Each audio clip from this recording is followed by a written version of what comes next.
यूहन्ना 8 के अनुसार जब शास्त्री और फरीसी एक व्यभिचारिणी को पकड़कर प्रभु यीशु मसीह के पास लेकर आए तो प्रभु यीशु मसीह ने ज़मीन पर बैठकर अपनी उंगली से क्या लिखा, आइए देखते हैं परमेश्वर के वचन से। आइए पढ़ते हैं यूहन्ना 8वां अध्याय 1 से लेकर 11 तक। परंतु यीशु जैतून के पहाड़ पर गया। भोर को वह फिर मंदिर में आया। सब लोग उसके पास आए और वह बैठकर उन्हें उपदेश देने लगा। तब शास्त्री और फरीसी एक स्त्री को लाए जो व्यभिचार में पकड़ी गई थी और उसको बीच में खड़ा करके यीशु से कहा, हे गुरु, यह स्त्री व्यभिचार में पकड़ी गई है। व्यवस्था में मूसा ने हमें आज्ञा दी है कि ऐसी स्त्रियों पर पथराव करें। अतः तू इस स्त्री के विषय में क्या कहता है? उन्होंने उसको परखने के लिए यह बात कही ताकि उस पर दोष लगाने के लिए कोई बात पाएं।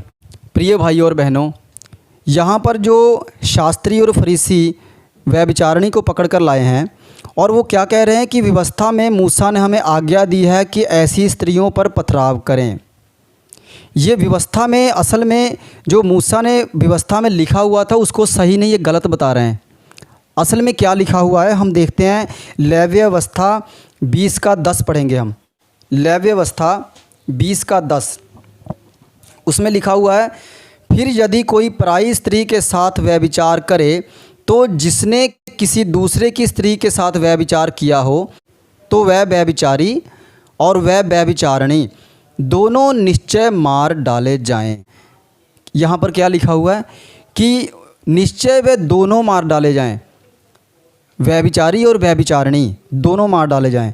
तो यहाँ पर जब हम यूहन्ना 8वें अध्याय में हम लोगों ने पढ़ा तो दोनों को तो नहीं लाए, यहाँ पर तो एक को लाया, सिर्फ स्त्री को लाए। पहली तो उनकी गलती ये है। तो वो जो मूसा की किताब में लिखा हुआ है, लिखा कुछ और है और बता कुछ और रहे हैं। उसमें लिखा है कि व्यभिचारी और व्यभिचारिणी दोनों को पकड़ कर लाना है और दोनों को पथराव करके मारना है। तो यहाँ पर तो वो सिर्फ स्त्री को लेकर आए, पुरुष को तो लेकर आए नहीं। तो लाए क्यों थे? कि प्रभु यीशु मसीह को परखें, क्योंकि प्रभु यीशु मसीह अपने आप को परमेश्वर बताते थे। तो शास्त्रियों फरीसियों को पता था कि मूसा की व्यवस्था परमेश्वर की ओर से ही थी, इसलिए वह मूसा की व्यवस्था में लिखे अनुसार नहीं बल्कि उसको गलत तरीके से बता रहे थे ताकि यीशु मसीह को परखे और उनमें दोष पाए।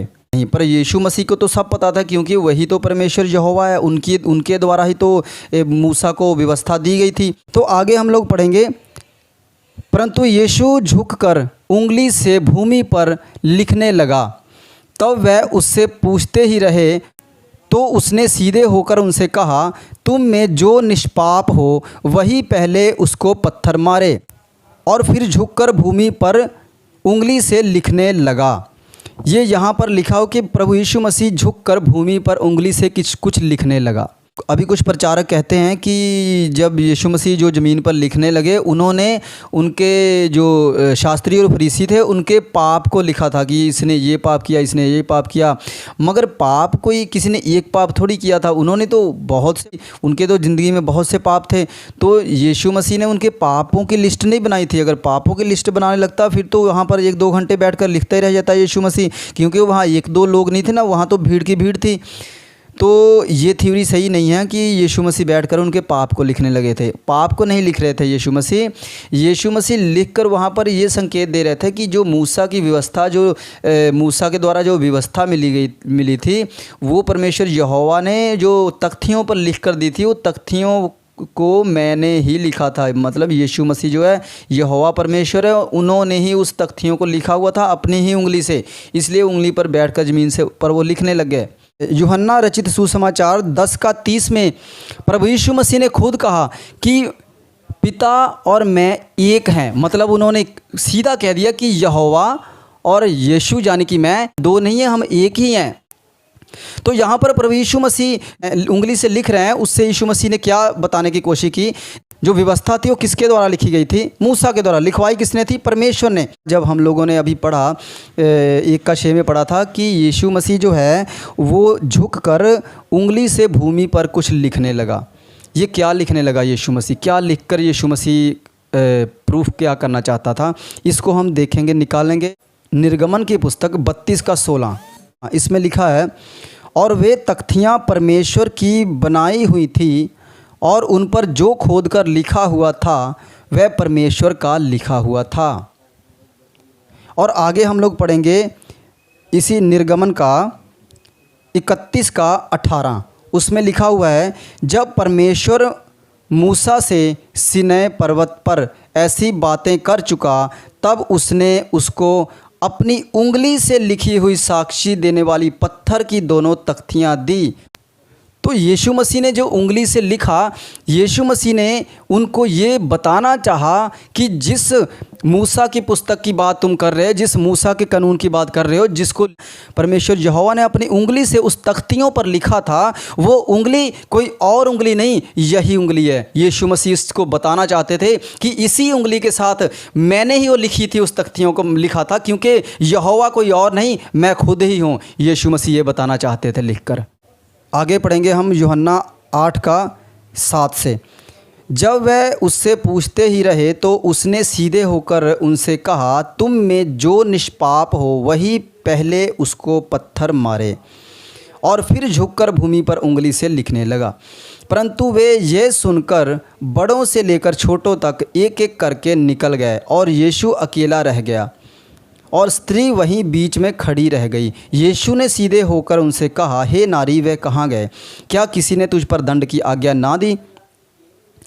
उसने कहा, हे प्रभु, किसी ने नहीं। यीशु ने कहा, मैं भी तुझ पर दंड की आज्ञा नहीं देता, जा और फिर से पाप ना करना। बाइबल बताती है कि सब ने पाप किया। जो वहाँ पर परमेश्वर ने कहा कि तुम में जो निष्पाप हो वही पहले उसको पत्थर मारे, वहाँ पर प्रभु यीशु मसीह ने साफ उनको कह दिया कि जिसने कभी कोई पाप नहीं किया वो पहला पत्थर उसको मारेगा, व्यभिचारिणी को। तो यीशु मसीह को तो पता था कि सब के सब पापी हैं, सारे पापी हैं, इसलिए वो क्या किया, उन्होंने वो एक एक करके सारे वहाँ पे से खिसक गए। तो यहाँ पर प्रभु यीशु मसीह ने उस स्त्री को माफ़ी दी, क्योंकि माफ़ करने का अधिकार किसी मनुष्य के पास नहीं, माफ़ करने का अधिकार सिर्फ परमेश्वर यीशु मसीह के पास है, जो खुद परमेश्वर यहोवा है। प्रिय भाइयों और बहनों, क्या आपको पता है कि प्रभु यीशु मसीह जो हैं वो जगत में चमत्कार को दिखाने नहीं आए थे। प्रभु यीशु मसीह का उद्देश्य चमत्कारों को दिखाना नहीं था। प्रभु यीशु मसीह का उद्देश्य था अपने सुसमाचार को यहाँ पर लेकर आना पृथ्वी पर और लोगों के लिए उद्धार का मार्ग खोलना। प्रभु यीशु मसीह अपना सुसमाचार लेकर आए जिस पर हम विश्वास करते हैं और हमें उद्धार मिलता है, हम स्वर्ग के लिए तैयार होते हैं। क्योंकि मनुष्य ने सबने अपना अपना मार्ग ले लिया था। मनुष्य अगर स्वर्ग जाने के लिए अपना खुद मार्ग बना ले तो मनुष्य अपना उद्धार करता खुद हो जाएगा, मनुष्य अपना मुक्तिदाता खुद बन जाएगा, जो कि कभी हो नहीं सकता।